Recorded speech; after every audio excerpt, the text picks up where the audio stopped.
여호와의 말씀이니라. 아멘. 아모스 2장 9절부터 16절까지 본문입니다. 그 날에는 벌거벗고 도망하리라. 그 날에는 벌거벗고 도망하리라 라고 하는 말씀의 제목입니다. 유다와 이스라엘에게 주시는 하나님의 메시지, 우리가 계속해서 살펴보고 있는데요. 이들을 새롭게 하시기 위하여 말씀을 비춰주고 있습니다. 근데 그 말씀을 비추실 그 날에는 도망하게 될 것이다, 이렇게 증거하고 있습니다. 16절에 나와 있습니다. 16절 말씀. 용사 가운데 그 마음이 굳센 자도 그날에는 벌거벗고 도망하리라. 여호와의 말씀이니라. 자, 그날이라는 단어 나오는데요. 그날, 여호와의 날을 가리키는 말이겠죠. 여호와의 날, 하나님께서 역사하시는 그 사건을 의미하고 있습니다. 따라서 성경에서 여호와의 날, 그 날은 언제를 가리키냐면 성령 임재하시는 날로 묘사하고 있습니다. 여호와의 영이 역사하심으로 말미암아 우리의 심령을 조명하십니다. 빛을 비추어 주시는 것이죠. 그래서 우리의 모든 허물, 모든 연약함, 모든 죄악들을 그대로 드러내십니다. 자, 이러한 상태가 나타나게 되면 인간들은 어떻게 되는가? 그 상황에서 벗어나려고 하게 될 것이다. 이것을 벌거벗고 도망하리라 라는 말씀으로 주고 있습니다.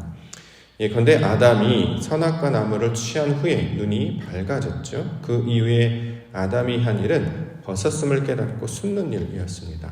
창세기 3장 8절부터 그들이 그날 바람이 불매 동산에 거니시는 여호와 하나님의 소리를 듣고 아담과 그의 아내가 여호와 하나님의 낯을 피하여 동산 나무 사이에 숨은지라. 여호와 하나님이 아담을 부르시며 그에게 이르시되 내가 어디 있느냐? 이르되 내가 동산에서 하나님의 소리를 듣고 내가 벗었으므로 두려워하여 숨었나이다. 자, 벌거벗고 도망하다, 벌거벗어 두려워 숨었다. 그 문맥이, 그 의미가 닿고 있는 내용입니다. 자, 아담이 스스로 살다가 실존을 깨닫게 되는 사건이 되는 거죠. 하나님의 말씀을 듣고 자신의 상태가 어떠한 것인지를 제대로 온전히 인식하게 되어 깨닫게 되었습니다. 내가 가진 것은 스스로 나를 보호할 수 없게 되는 것이구나. 자, 이것을 드러내심으로 하나님께서 역사하심을 가리키고 있는 말로 우리 가운데 설명하고 있는 것이죠. 신앙이라고 하는 것이 무엇인가? 무엇으로부터 출발하는가? 날마다 우리는 어디로부터 출발해야 되는가? 우리가 생각해 볼 수 있는데요. 신앙은 자신을 현실적으로 또는 객관적으로, 신앙적으로, 영적으로 올바르게 자각하는 것으로부터 시작되는 것이죠. 그 올바르게 자각하는 것은 무엇이냐면 벌거벗은 자와 똑같은 것임을 기억해야 합니다. 우리가 무언가를 입고 무언가를 들고 무언가를 갖추었다고 해서 그것이 스스로를 보호할 수 있는 것이 못 된다라는 거죠. 자신의 연약함, 자신의 무력감을 깨닫고 하나님의 절대 의존, 하나님께 절대 매달리는 자가 되어야 이것이 하나님께서 원하시는 신앙의 목적인데 바로 그것을 깨닫는 것이 신앙의 출발이자 목표가 될 것입니다. 그래서 하나님께서 우리 가운데 가장 먼저 가르쳐 주시는 것은 우리의 현재 상태가 어떠한지를 깨달아 알게 하신다라는 것입니다. 내가 가지고 있는 성이 아무것도 아닌 것임을, 내가 가지고 있는 지식이 무익한 것임을, 내가 들고 있던 상황과 무기가 헛된 것임을 깨달아 알게 하신다라는 거죠. 그래서 벌거벗었음을 알고 그곳으로부터 벗어나게 하시는 일, 자, 이것을 여호와의 구원, 여호와의 그날의 역사하시는 하나님의 일로 설명하고 있습니다. 실제로 빛이 비추어지게 되면 우리 마음 가운데 하나님의 역사가 나타나서 하나님의 뜻이 깨달아지게 되면 가장 먼저 깨닫는 것이 나는 무익한 자구나, 나는 아무것도 감당할 수 있는 능력이 없는 자구나. 자, 이것을 깨닫게 되죠. 심령이 가난한 자가 되게 하시는 것인데요. 바로 이것이 하나님의 사역이었음을 가르쳐주고 있습니다. 아모스라는 선지자를 통해서 주신 말씀이기 때문에 이것이 예언, 선지, 심판의 내용처럼 이렇게 다루고 있는데요. 실제로 그 의미는 심판을 통해서 회복시키시려는 하나님의 의도가 담겨져 있는 것이죠. 마치 어떤 몸이 불편하거나 아픈 사람이 그것으로부터 건강하게 회복되기 위해서 가장 먼저 진단하지 않습니까? 의사에게 몸을 보이고 지금 상태가 어떠한지, 어느 정도, 열이 얼마인지, 컨디션이 어느 정도인지 확인하여서 거기서부터 무엇을 해야 되는지를 우리가 발견하게 되는 것처럼 가장 먼저 진단하게 하셔서 우리가 연약한 자임을, 무익함을, 죄인이었음을 다시 드러나게 하셔서 하나님께 절대적으로 의존하게 만드시는 일, 자, 이것을 구원의 사역으로 말씀하고 있습니다. 그러므로 신앙생활 가운데 가장 먼저 우리 나타나는 증거가 뭐냐면 마음이 무너지는 일입니다. 심령이 무너지는 일이에요. 심령이 바닥으로 떨어지는 일입니다.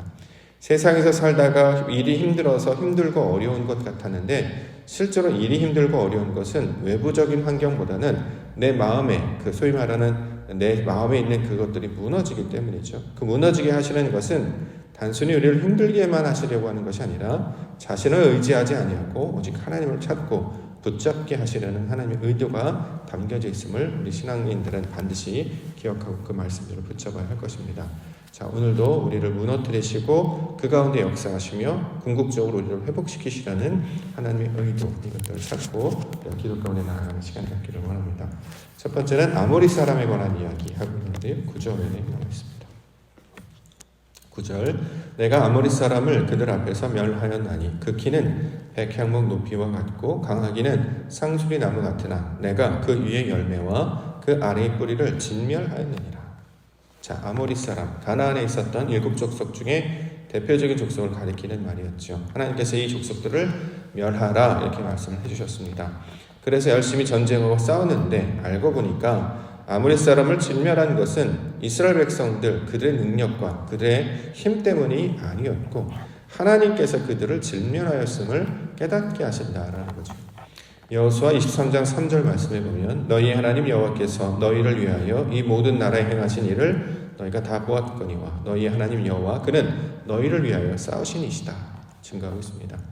자신이 힘과 능력으로 지금까지 걸어온 줄 알았는데 그 걸음걸음들마다 인도하신 분은 하나님이셨고 그 어려운 상황 가운데 극복하여 주셨던 것은 다 하나님 때문이었다. 자, 이것을 온전히 깨달아 알게 하신다는 거죠.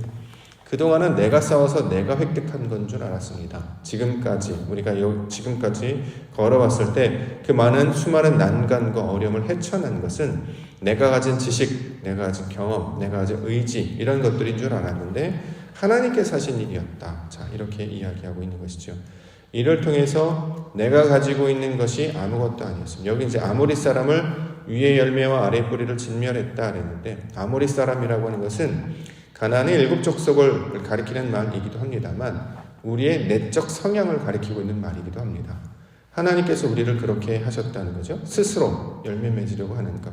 우리가 다른 곳에 뿌리를 두려고 했다는 것. 자, 이런 것들을 다 거두어내셔서 온전히 하나님으로부터 적붙임 바 되게 하시기 위하여 이렇게 감당하셨음을 가르쳐주고 있습니다.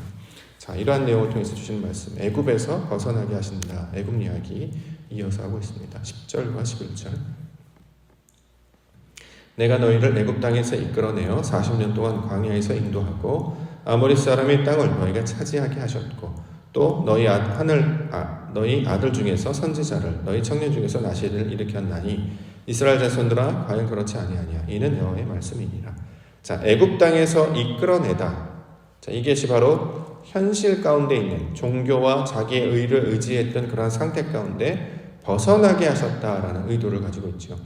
역사적 사실로는 애굽에서 나오는 모양으로 지금 설명하고 묘사하고 있는데요. 그것이 가지고 있는 영적인 의미는 애굽 육신의 상태에서 종교적인 행태에서 벗어나게 하시는 일이었습니다.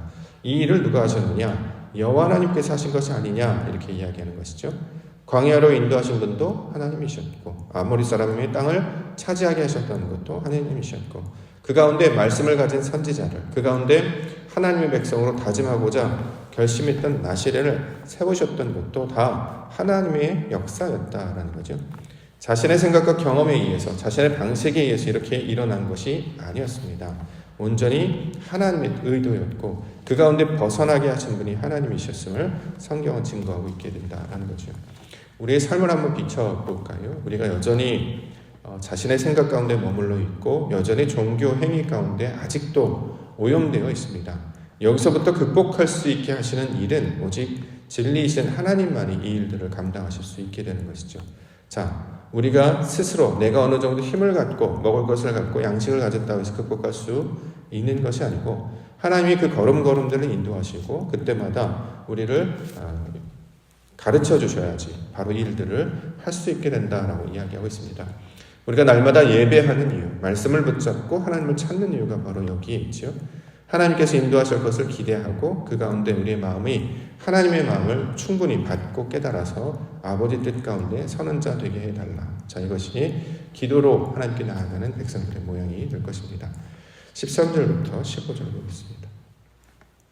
보라, 곡식단을 가득히 실은 수레가 흙을 누름같이 내가 너희를 누르리니 빨리 다른 법제를 하는 자도 도망할 수 없으며 강한 자도 자기 힘을 낼 수 없으며 용사도 자기 목숨을 구할 수 없으며 활을 가진 자도 설 수 없으며 발이 빠른 자도 피할 수 없으며 말 타는 자도 자기 목숨을 구할 수 없다.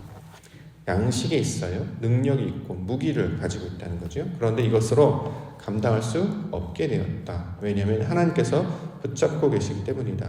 자, 여기서 말하는 양식, 능력, 무기 등은 무엇을 상징하는 것이냐면 율법을 의지하는 자들을 상징하고 있습니다.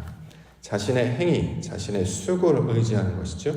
자, 자기가 가지고 있는 경험이 있어요. 신앙은 이렇게 하는 것이야. 신앙은 이렇게 사는 것이야. 삶은 이렇게 하는 것이야. 그런데 하나님께서 그것들을 풀어주시지 않으면 아무것도 깨닫지 못한다는 거죠. 율법은 진리로 나아가도록 인도해 주시는데 진리로 나아가지 못하면 하나님의 것을 아무것도 깨닫지 못하고 그저 종교적 행위에, 육신의 행위에만 머물러 있게 됩니다. 그러면 삶은 하나도 달라지지 못하는 거예요. 사람이 속사람이 달라지지 않습니다. 원래 사람의 본성이라고 하는 것이 갖추어진 것이기 때문에 시간이 지나도 삶이 변하고 상황이 아무리 변해도 본성은 바뀌지 않습니다. 오직 여호와의 말씀만이, 진리만이 그것을 바꿀 수 있는데 그 진리로 바꾸려면 반드시 율법의 행위에서 벗어나 진리를 아는 데까지 다다라야 합니다. 하나님의 뜻을 아는 것까지 다다라야 된다는 거죠. 그래서 그래야 마음이 확장되고 우리 생각들이 변화되게 되고 우리 삶의 모든 믿음의 지경, 신앙의 지경, 바라보는 것과 깨닫는 것과 행하는 모든 것이 넓어지게 되기 때문입니다. 자, 그런데 이 일들을 하시는 분이 다 하나님이시다. 지금 그 이야기를 하고 있는 것이죠. 유대와 이스라엘이 범죄하였던 이유, 하나님의 말씀을 온전히 듣지 못했던 이유는 말씀을 따라가지 아니하고 자신의 수고, 자신의 경험, 자신의 어떤 생각 가운데 여전히 머물러 있기 때문입니다. 우리 교회 역사가 60년인데요. 교회는 끊임없이 새롭게 변화되어야 된다. 예전에 신학자들이 한 이야기이기도 합니다. 특별히 우리가 개혁주의 또 종교개혁 이후의 개혁주의를 따라서 날마다 새롭게 되는 것. 여기서 새롭게 되다라는 것은 하나님의 뜻을 따른다라는 거죠. 말씀을 따른다라는 거죠. 그렇게 되려면 끊임없이 새로워져야 된다는 거예요. 어제와 똑같은 모양으로 10년 전과 똑같은 모양이 아니라 하나님이 발견해 주시고 가르쳐 주시는 모양대로 늘 새롭게 되어야 되는데 변화되지 아니하고 여전히 옛것 가운데 머물러 있다면 하나도 바뀌지 않은 것이고 진보하지 못한 상태로 머물러 있게 됩니다. 대표적으로 보면 말하는 것과 행동하는 것을 우리가 생각해 볼 수 있겠죠. 그것이 무엇이냐? 하나님의 뜻을 따르기보다 육신의 생각과 방향에 여전히 머물러 있는 것을 가리키기도 말입니다. 우리 삶의 모든 지경과 행동들이 하나님께서 기뻐하시는 뜻을 따라 살고 있는지 아니면 나의 생각이 익숙한 대로 살고 있는지 자신의 생각이 이렇게 하는 것이 맞아, 이렇게 하는 것이 유익해, 이렇게 하는 것이 하나님의 뜻이야 라고 생각하고 있는지 아니면 상황과 모든 정황 가운데 역사하시는 말씀을 따라 살아가는지. 그래서 그 말씀을 따라 살아가는 일은 성경에서는 고난의 길이다 이렇게 얘기합니다. 익숙한 방식대로 하지 않으니까요. 한 번도 가지 않았던 길로 가기 때문에 낯설고 힘든 일이 될 수밖에 없죠. 그래서 그것은 고난의 길 이렇게 설명하고 있습니다. 그러나 그 고난의 길도 하나님이 역사하실 걸 기대하면 그것이 아무리 어두운 골짜기일지라도 푸른 초장과 실만한 물가가 나올 걸 기대하기 때문에 하나님의 은혜를 바라보며 나아가는 모습으로 설명하고 있는 것입니다. 사도 바울은 고린도전서 15장 10절 그러나 내가 나된 것은 하나님의 은혜로 된 것이니 내게 주신 그의 은혜가 헛되지 아니하여 내가 모든 사도보다 더 많이 수고하였으나 내가 한 것이 아니요 오직 나와 함께 하신 하나님의 은혜로다 이렇게 증거하고 있습니다. 많은 일을 감당하고 낯선 일을 감당하는 것 중요한 것은 그 가운데 하나님의 뜻을 찾게 되면 아버지 하나님이 주시는 은혜의 선물임을 발견하게 되는 것입니다. 놀랍게도 누구라도 그 일을 맡으면 그 일을 감당하면 제대로 감당하지 못하였을 것입니다. 그런데 은혜를 주셔서 이 일들을 감당하게 하시고 마침내 하나님의 뜻을 발견케 하시는 자로 세워주신 것이죠. 그러면 그 모든 일이 감사요, 기쁨이요, 영광의 선물임을 기억하게 될 것입니다. 그래서 그것 가운데 나의 옛사람에서 옛 모습에서 벗어나게 하셔서 도망하게 하셔서 결국에 하나님의 것을 찾게 하는 자로 바꾸시는 일. 자, 이것을 구원의 내용으로 설명하고 있습니다. 우리는 어제로부터 도망가야 합니다. 현재 자리로부터 벗어나야 합니다. 그리고 하나님이 입히시는 새 옷으로, 하나님께서 인도하시는 새 처소로 날마다 주의 말씀과 동행하며 걸어가야 한다는 거죠. 자신에게 유익한, 익숙한 방식대로 신앙생활을 하지 아니하고 날마다 주시는 하나님의 음성을 쫓아 그 하나님의 뜻을 따라 살아갈 때에 마침내 하나님의 나라 그 영광을 맛보게 해주실 줄 믿습니다. 오늘도 주의 말씀과 동행하며 하나님의 뜻 가운데 구원과 구원 가운데 다다르시는 우리 믿음의 성도님들 되시기를 주님의 이름으로 축원합니다.